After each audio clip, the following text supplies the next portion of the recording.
Charlie Graves and I, the man was like a father to me because of the pool room, and I was really just a child. But as I grew, I was not an ignorant person. As a boy, he respected my mother. He knew her well. Now, my brother Buff, by him being, who he was, he liked him. Well, Charlie was a good man. He was a businessman, a stone-sound businessman. And he told me, through time, really, the history of himself, because we talked a lot. He and I talked a lot because we'd be by ourselves. So Thanksgiving, the same time that I started racking balls up there in the pool room, now I would say this would be back in the 50s, he told me that he had Fats Domino every Thanksgiving until he got too big for him. When he wanted to get him, he said, Fats wanted $5,000 up front. Charlie said, I got to let you go because it's too much for me. A lot of dancers he had uptown to his club. A lot of them he had to have down to the Armory. James Brown down to the Armory. Little Richard was uptown. Lloyd Price was probably uptown. Let me see. I think B.B. King may have been there. Etta James.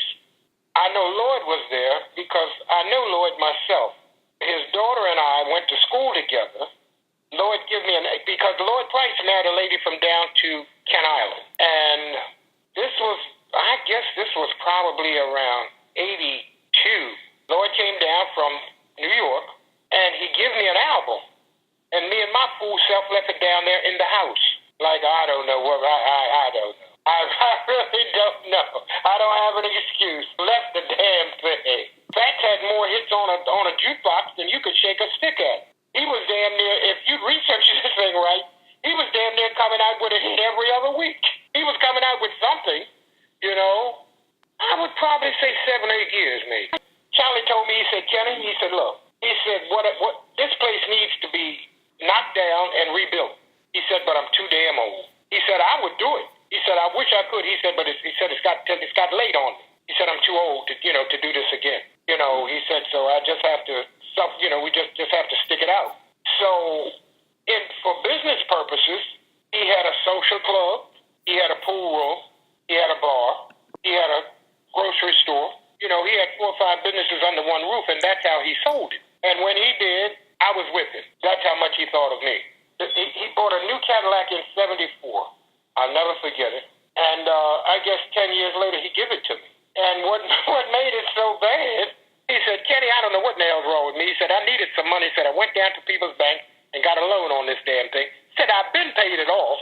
He said, but they still got a lien on this thing like it is a lien. He said, and that's not so. He said, but we got to go over to Glen Burnie to get the damn thing straightened out. And he would cuss. He said, I hate that goddamn place.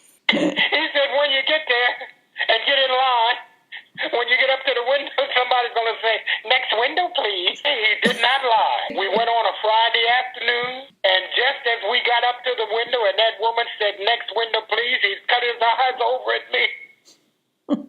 Almost fell in the floor. So he said, now, Kenny said, you ain't had the woods. He said, now, look, you owe me some lunch for this. I said, no problem. And what we'll do, we'll stop the Horn and Horn on our way back, right? There's a restaurant over there that served you lunch and dinner. It was a nice place. But when we got there, they were just changing around for dinner. Oh. And he looked at me, he said, you ain't had the woods. He said, because I can do McDonald's. That's what we did. And we came on back in. We had to get in because it was Friday, Yeah. And things was jumping on. That's just the way it was.